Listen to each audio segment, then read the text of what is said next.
Hello and welcome to my channel. This is Monami from Monami's Scribblings, back again with another video. So this week we are going to draw some lovely people and their equally lovely cats. And as we are going along, I will also talk about the thought process I had while doing these illustrations, how I brought this illustration to life, basically from the sketch stage to the colored version. So yeah, without further ado, let's get started. So like most other drawings, this also started in my sketchbook.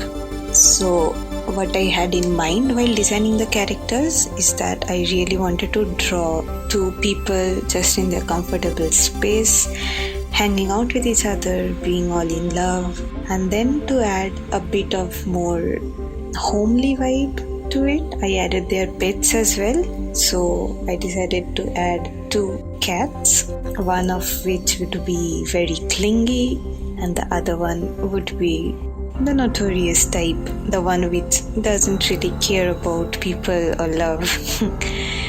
So the people I'm going to draw, the couple basically would be a non-binary couple.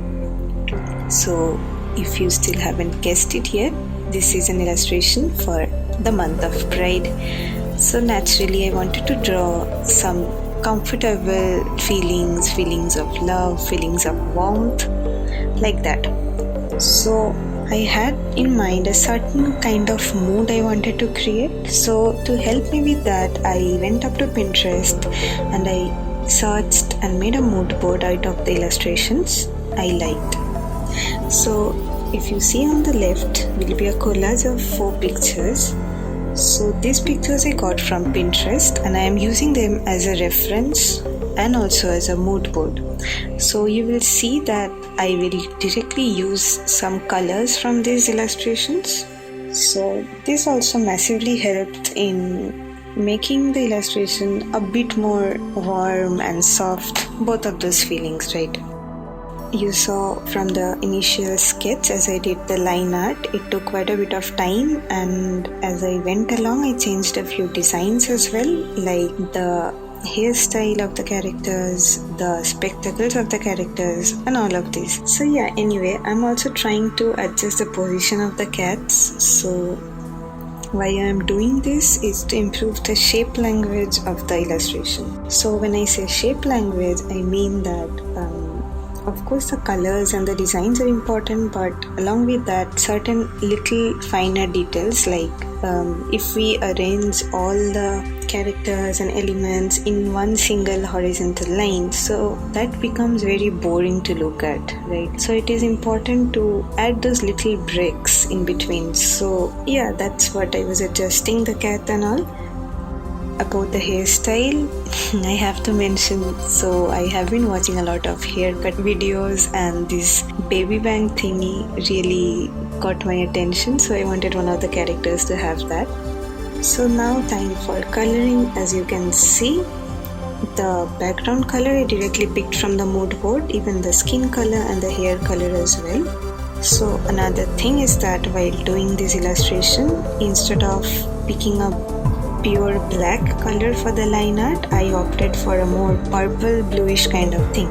That is, I can say, a personal preference. I push it either towards the red or towards the purple. So for this particular illustration I wanted to try with the purple because it also gives a feeling of drawing with pens, blue pens. So I don't have a particular reason for it, it's just a preference or something I wanted to use in this style. Also, speaking of style, this illustration is kind of a little different from the style of my personal work. So I am not sure how I developed this style or what inspired it, but probably a mix of TV series, animation films, other beautiful artists' works and all of that.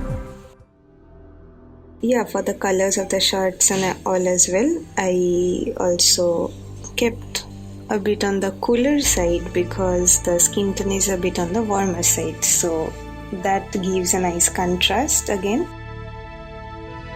As you can see, I keep going back and forth to the mood board because I really wanted to capture that feeling that the paintings were giving me. So time for filling in the flats of this character as well. So I'm taking a little bit of time for the eyes and all, so that I really want it to be perfect. So that's the thing. As you can see, I am not using a pure white as well for the eyes or the teeth. I'm using a little towards a grayish side.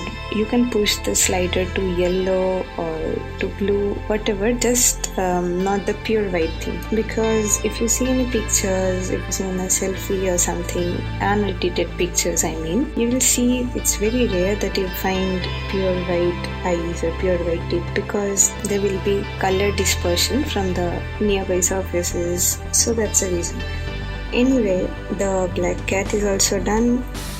This cat also has a red collar, which again gives a nice contrast. Time for doing the other cat. So why I chose the colors for the cat, that is again a very personal preference. I really love black cats or cats with funny markings. Yeah, that's what I did for them, and I gave them green eyes. And also, as I am doing the colors, I will keep zooming in, zooming out. Again, this kind of helps me to, assess the painting, how it is looking in a thumbnail version, or also the details if they're there or not. And for the shadow as well, I'm using a purple tone. For this particular illustration, I decided to keep the shadow color same, both for the skin and for the dress. So instead, what I usually do is I color pick the color of the skin, go towards a more warm, darker reddish shade for the skin shading, and a purplish shade for the clothes. For this illustration, I am using only one color as a shadow for all, like the shadow throughout the illustration. So the brush settings would be a brush which is around 90% soft, 10% hard, with opacity on, and I used the shades, gave the shades, and then I reduced the layer opacity, okay? So yeah, after that is done, I also reduced the opacity. So then another shade of color, the bright reddish shade, the dark reddish shade I was talking about. Initially I'm doing a purplish shade for the entire shadow areas, then I'm using this red tone. So what I discovered while doing this painting was that a mixture of this warm color and cool color helps carve out the skin surfaces. So the cheeks, like outside the smile area, those are typically a little bit puffier than the rest of the face, right? When I added this red shade, it kind of helped bring out that factor, and also gave a little blushy cheeks kind of thing, which is also nice, of course. So now on to the second character. For them also I'm using the same technique. I'm using the purple for the shading, then I'll go on with the reds to just bring out the areas which are a little above the other ones, I guess. I forgot the word, but yeah.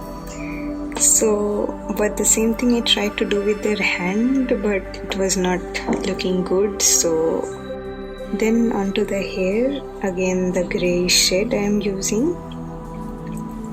So also after all of these shadings and all is done, I'm giving little freckles on their face, so that it looks a bit more like natural skin. And I'll again go with a hard brush and a hard textured brush for the darkest shades, like under the eyebrows, under the eyes, those kind of things. So time for doing the cat. The kitty also will have purple shadows, but that will be a little darker because the base is already black. So after that is done, time for the other kitty. So she will also be having the same thing. So another thing I wanted to do then, the cats, well, not looking not as detailed as the humans, so I added tiny strokes to mimic their furs. both for the white and the black kitty. I added tiny strokes. So now that the painting I was mostly satisfied with, but it also seemed like the background is a little bit too plain, like it needed something. So I was thinking what to do, what not to do. I was doing heart shapes because of course the kitty is very much in love with the person, and it was not to my liking. So instead what I decided to do was add some plants and all in the background, and then I reduced the opacity so that the focus is still on the subject at hand. So after that is done, time for some final adjustments. Like I was trying with some highlights and all, but I decided to keep it as it is. Did the color lookup thingy on Photoshop so that it helps me to give that little oomph to the illustration, right? And also adjust the levels, the contrast, brightness, all of these little things which make the illustration more presentable and more professional. And with that, it's done. The illustration of two lovely people and their kitties is done. So yeah, if you enjoyed this video, please don't forget to like, share and subscribe. Comment down below what you think about this illustration, and don't forget to press the bell notification icon so that whenever I post a video you get the updates instantly. I will link my Instagram down below as well. I post on Instagram daily, even before I make a video for YouTube. And until next week, bye.